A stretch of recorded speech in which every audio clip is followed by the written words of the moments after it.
Olá, bom dia. Meu nome é Eduardo Saig. Esse é o Cafezinho das 10, o seu programa semanal, onde eu converso com profissionais da área de recursos humanos, ou, como é o caso desse nosso episódio, profissionais que cuidam, que lidam, que são especialistas em assuntos ligados à RH, à área de recursos humanos. Hoje eu vou falar com a Ana Dobatti sobre prevenção de assédio. Conheci ela por intermédio da minha sempre querida Mariana Pereira, e eu adorei o tipo de trabalho e de conhecimento que ela vem desenvolvendo.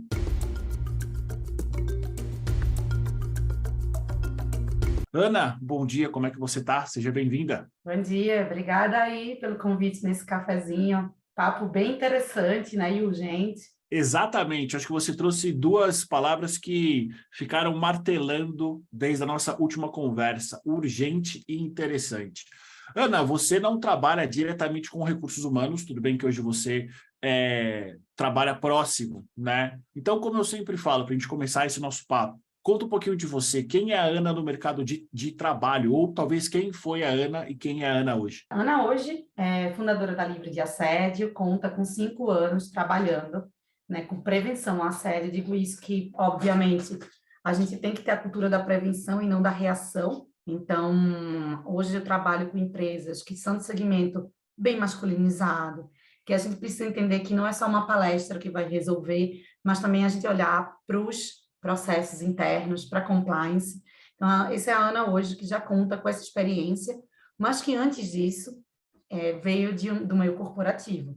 Né? Eu atuei em empresas de grande porte, algumas são das maiores da América Latina, culturas bem diversas, em segmentos diferentes. Então, isso foi bem interessante para contar para essa jornada que eu estou hoje, que é justamente conseguir olhar qual é o desafio que essa mulher, ou homens também, que apesar de serem minoria, também passam por situações de assédio moral, eventualmente assédio sexual, se confrontam no ambiente corporativo para ter uma abordagem muito assentada na realidade, que faça sentido para o dia a dia corporativo e não vire só fiz uma palestra no Dia das Mulheres e resolveu, para eu não levar multa, né? Eventualmente, agora que você está falando de lei, o Ministério Público do Trabalho. Excelente, Ana. E quando que você decidiu ter essa ideia de trabalhar com esse tema, que é um tema que, principalmente aqui no Brasil, super espinhoso, muitas vezes as pessoas não querem falar. Teve algum episódio que você viu, que você testemunhou, que você viveu? Teve, por exemplo, uma luzinha que falou, cara, eu preciso falar sobre isso. Quando que isso começou a pautar, talvez, a tua vida profissional? Olha, tem aí tempos e movimentos bem interessantes. Dizer que eu passei por situações de assédio sexual e moral, sim. E aí eu te digo que a maioria das mulheres, para não dizer todas, porque a gente tem uma estatística muito triste, que a cada um segundo uma mulher é assediada no Brasil, segundo o Instituto Maria da Penha. E essa pesquisa não tem recorte se esse assédio acontece quando está no ônibus, quando está na balada. Não. Então, significa que esse assédio, ele também invade espaço de trabalho.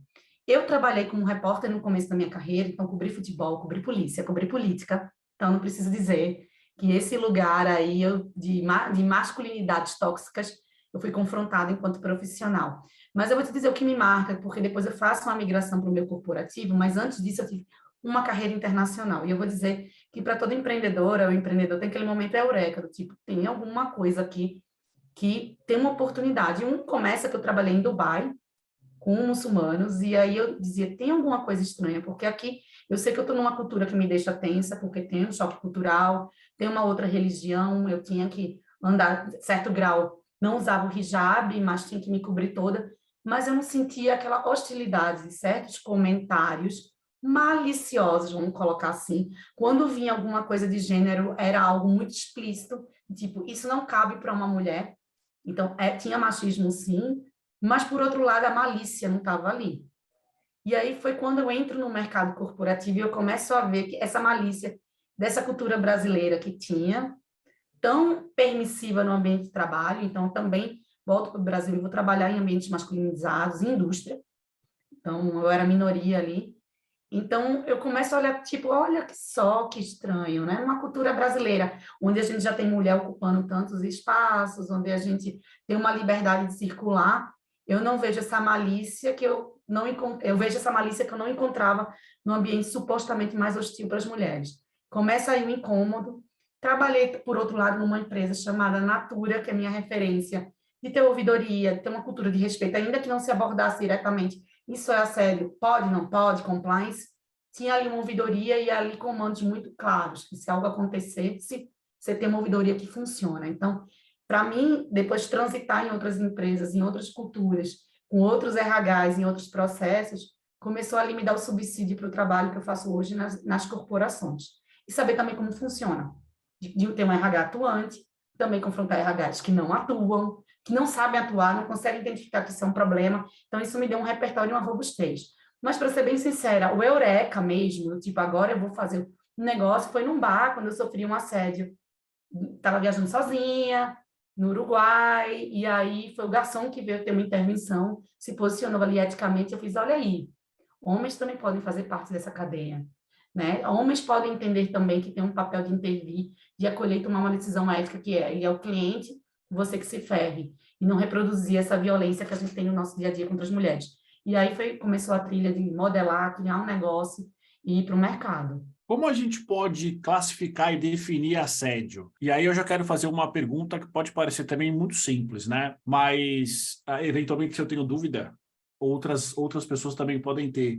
Qual a diferença de estupro para assédio? É tão simples quanto parece ou não? Tem ali uma zona cinzenta, tem talvez algo além disso? Eu acho bem interessante você trazer essa pergunta e te agradeço. Até porque eu não vou trazer o juridiquês aqui e a abordagem que eu sempre levo, porque ninguém é obrigado a ser advogado para conhecer seus direitos, né? Mas Exatamente. vamos, né, Eduardo, assim, é isso. Se a gente quer conversar com quem está na ponta, que não teve acesso, às vezes, até um letramento formal, você trazer aqui um desafio de ir para o juridiquês afasta mais da pauta do que aproxima. Mas eu vou bem Exatamente, Ana. antes de chegar no estupro, tá? Porque estupro é conjunção carnal forçada, e aí vai ter os pormenores hoje pela lei. O beijo forçado já pode ser considerado, né, um ato libidinoso e para essa configuração do que é o estupro. Mas eu vou até para o que é o assédio, porque se a gente for entrar no pormenor do que é assédio, do que não é assédio, se você vai para a esfera trabalhista, tem que ter uma hierarquia. Não é isso, não é isso que a gente está discutindo aqui. Porque se você vai também para a importunação sexual, que também vai levar para a conotação sexual, para o constrangimento, é crime. Então, você também pode ter, inclusive, também um processo na esfera civil. Então, vamos tirar essas camadas do juridiquês, do que vira processo, do que não vira processo, para entender o que é um comportamento de respeito, né, ao outro, à outra, na sua diferença. Então, quando você vai falar do assédio sexual, é qualquer ato que constrange, que causa sofrimento no nível psicológico ou físico para a vítima. Isso quer dizer que, vamos lá, antes de chegar no toque não permitido, né, que não precisa ser de repente a conjunção carnal, ir para esse lugar, você já ir para um lugar de uma cantada que constrange, um olhar que é a tal da secada, que culturalmente a gente diz, né, que olhar não arranca pedaço, e erroneamente as pessoas acham que o assédio sexual só passa a acontecer quando tem o toque não permitido, e não é. Né? Então, você constranger, usar inclusive do seu poder enquanto chefe, enquanto parte de uma maioria, do seu papel de influência para constranger alguém com conotação sexual, já é um assédio sexual. Né? A chantagem. Então, então, se você topar sair comigo, te favoreço aqui, ou então vou te perseguir se você não topar. Isso tudo, né, na esfera do trabalho, já é desrespeitoso, já tem uma conotação sexual, já é constrangimento, já causa medo. Então, a gente já tem que considerar que isso é assédio sexual. E não precisa ir até o estupro. Então, desse lugar, você já está aí cometendo um desrespeito e não cabe nenhuma relação sustentável e respeitosa que deve existir no ambiente de trabalho. E, Ana, como funciona um trabalho preventivo pelas empresas para coibir o assédio? O que é possível fazer em termos de dispositivos, processos, de regras? Então, vamos lá, começar por processo, né? Então, se a gente vai olhar para o que está hoje com a abordagem tão forte da ASG, ou ASG em inglês, processo, governança, e tem uma coisa que já ajuda muito a qualquer pessoa que quer, de fato, atuar de uma forma estrutural, que tem lei e governança sobre lei. Então, hoje, se você olha o programa Emprega Mais Mulher, ele já diz, tem que ter curso anual, tem que ter, a CIPA hoje passa a ser Comissão Interna de Prevenção a Acidentes e Assédio, ou seja, você já pode aí notificar com a mesma gravidade, sabe aquele reloginho, tantos dias sem acidente, casos de assédio também, e canal de ouvidoria. Mas aí a gente também tem que olhar para o código de ética, ali para todo o compliance. Então, isso é uma camada que precisa ter. Só que, gente, isso não no lugar da prevenção, isso é o mínimo, tá? Se as pessoas não souberem desse dispositivo, não existir ali um espaço e um comando que é importante que você denuncie, vai ter uma investigação, tem processo, essa investigação é isenta e é endereçando as camadas de compliance, isso vai virar, como eu digo, sabe, valores, missão, visão, que está colado no papel, na parede, mas na prática isso não é vivido. Então, esse lugar de entender que existe um elefante na sala, a gente precisa endereçar, olhar para dentro com o processo, mas também ter treinamento, porque é isso que eu estava te falando, você trouxe essa pergunta entre a diferença entre estupro e assédio sexual. Então, por que que muitas vezes a gente só vai receber a denúncia quando a mulher foi, às vezes, até estuprada? Veja o caso da Petrobras aí. Porque as pessoas não conseguem entender que já a cantada, o desrespeito ali já é um assédio que precisa ser notificado, até para dar oportunidade de aprendizagem, né? Quando a gente vai para a prevenção, é bem importante a gente entender que essa hostilidade, a mulher que vai trabalhar com medo, né, por causa dessas microviolências, ela já está aí vivendo um ambiente tóxico de insegurança psicológica, que provavelmente só vai se revelar quando a crise apareceu. E aí esse lugar da conversa, de a gente ter uma oportunidade de educação, de alinhamento, de boas conversas, é bem importante. A outra coisa é a liderança. Então, se teu líder ri junto com a piada, pior, não quero nem entrar se ele é o assediador, tá? Mas se ele ri com a piada, se ele trata como fofoca, como um mimimi, se ele também faz parte da, que eu digo, da patota do assédio, dificilmente você vai ter um ambiente preventivo. E também a coerência. Então, tá, beleza, fiz tudo isso. Se vier uma fiscalização do Ministério, tá aqui, tem um código de ética que todo mundo assinou, tem a fotinho do treinamento, tem até certificado. Mas chegou alguém, principalmente no nível operacional, que é, como a gente chama na minha terra, cabuloso, porque você tem aquele cara que performa, mas tem uns skills aí de liderança quase nulo, porque você ser uma liderança positiva tá aí incluso, né, incluído o contexto ético, né, e proativo, de intervir, de cuidar, de endereçar. Então, você passar pano, porque, nossa, ele performa, vai ser difícil repor, então deixa eu aqui, faço de conta que não viu, então você não vai estar colaborando para a prevenção. Pelo contrário, está colaborando para uma crise muito próxima, porque hoje 50% das jovens brasileiras acima dos 16 anos já saem de casa sabendo que é assédio, segundo a ActionAid. Então, você vai ter aí uma geração que em breve vai ser tua jovem aprendiz ou estagiária, que vai ter um letramento, que se você não endereçar internamente, vai para a rede social, vai virar processo, vai virar denúncia do Ministério Público do Trabalho, ainda mais agora no contexto de regulamentação.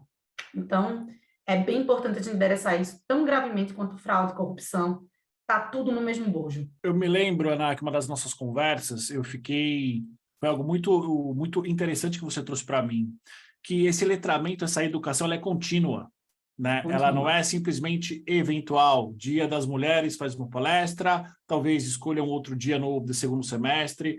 É algo que tem que fazer parte da cultura das empresas, né? Exatamente, porque o que acontece? Você tem turnover, né? Você tem aí o giro de funcionários e funcionárias. E aí você vai para um contexto, principalmente nas indústrias muito masculinizadas, então você faz aí um giro de liderança. E tem muita liderança positiva, tá, gente? Que não precisava nem de lei já para intervir, já para dizer, essa piada não cabe, respeito aqui é para todo mundo. Enfim, você perde uma liderança que às vezes é quem retém esse lugar da coerência, da prevenção e da conversa ativa. Vem outra, que é nula, e aí muda o time, a chance dessa aprendizagem se perder. Eu faço treinamento às vezes, que eu digo, tá vendo, vocês só me chamam uma vez no ano. Vou perguntar aqui, quem sabe onde está a ouvidoria? Não sei, no nível liderado. A liderança até sabe, tem um canal, sim, que a gente pode recorrer. Mas o liderado, que é que precisa contar com esse dispositivo, se perde. Então, o reforço da comunicação, né? Isso ser trazido nesse nível processual, que não é uma conversa que só cabe às mulheres, no Dia das Mulheres. Cabe também aos homens, que precisam entender como endereçar. A um RH, analista, em começo de carreira, que vê uma conversa no corredor, que muitas vezes a gente denunciar é difícil. Muitas vezes, antes de chegar no canal de denúncia, a vítima quer conversar, e aí você precisa ter um processo de como encaminhar como business partner. Então, é importante que isso seja contínuo, esteja aí integrado nos processos, né? Então, o melhor que eu digo, muitas vezes, quando o pessoal faz o dever de casa, é eu voltar para a palestra, que pode ser até no mês da mulher, que é quando o RH tem verba. Quando eu pergunto, todo mundo sabe quando é o canal de denúncia? O pessoal diz assim, pelo menos 80%, 70% sabe. Fiz, opa, o pessoal está aqui fazendo o dever de casa, sabe? Muito bom, Ana. Ana, o que é uma denúncia de assédio bem feita? Qual é o contexto dessa pergunta? Muitas pessoas que estão assediadas, elas dizem que as denúncias não vão para frente por falta de provas. Então, qual é um passo a passo, talvez, sei lá, os 3 ou 5 itens que toda pessoa que foi assediada ou está sendo assediada, ela precisa ter para comprovar que ela está sendo assediada? Vamos lá, não vou entrar aqui também colocando peso que a vítima tem que saber tudo. Eu acho que tomar coragem de já denunciar já é um passo bem importante. Mas vamos lá, sonho do compliance. Ah, se tiver prova física, print de WhatsApp, print, e-mail, né? Print de chat, melhor dos mundos, porque o pessoal ainda tem também essa percepção que aconteceu pelo digital. Gente, a nossa ética, até o cafezinho do trabalho, precisa ser igual também nos grupos de WhatsApp e nas nossas interfaces digitais. Hoje, nós, enquanto cidadãos, temos a obrigatoriedade de ter um comportamento ético também nessa extensão da nossa vida que virou a nossa vida digital. Então, vamos já levar para esse lugar, melhor dos mundos. Agora, não tenho, é uma coisa que acontece quando eu estou sozinha, porque tem um predador que age dessa forma, né? Que não digo que não é equivocado, porque é equivocado quando você diz, você não entendeu que isso não pode? Ele, opa, não quero, não vou fazer, desculpa, enfim, até tem uma possibilidade de realinhamento.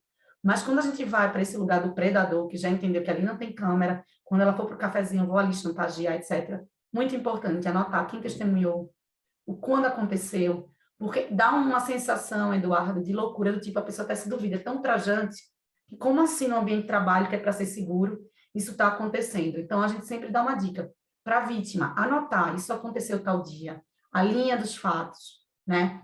Quem testemunhou, quem eventualmente viu até uma conversa, quem estava ali naquele momento, qual era o momento que o assediador se arvorava disso. Por quê? Porque o assediador repete padrão. Ele entra num lugar de permissividade que ele já entendeu, ó, se eu for por aqui nessa brecha, ninguém me pega. Então, para quem, de repente, não tem uma prova física e tem um RH atuante em compliance, conseguir, por exemplo, vamos começar a observar. Vamos começar se ele faz isso com as outras. E aí também é bem importante nesse lugar da gente entender que o assediador repete padrão, que o pessoal fez. Agora todo mundo vai dizer que foi assediado. É, porque ele repete padrão. Olha o lastro para também quem está no compliance. Então, por isso que eu digo que é importante a denúncia desde a microviolência. Porque muitas vezes o pessoal não quer encaminhar, mas tem um chefe que até tipo, ah, cara, esse cara está me dando problema. Vão pedir para mudar de turno, quero me livrar. E não fez a denúncia do que estava acontecendo. E aí o que acontece? Ou o cara vai ficando ali, vai sendo promovido, até e depois você não tem um lastro. Mas, por exemplo, até o histórico de você conseguir dizer, olha, como era o comportamento desse cara que contava com uma outra chefia.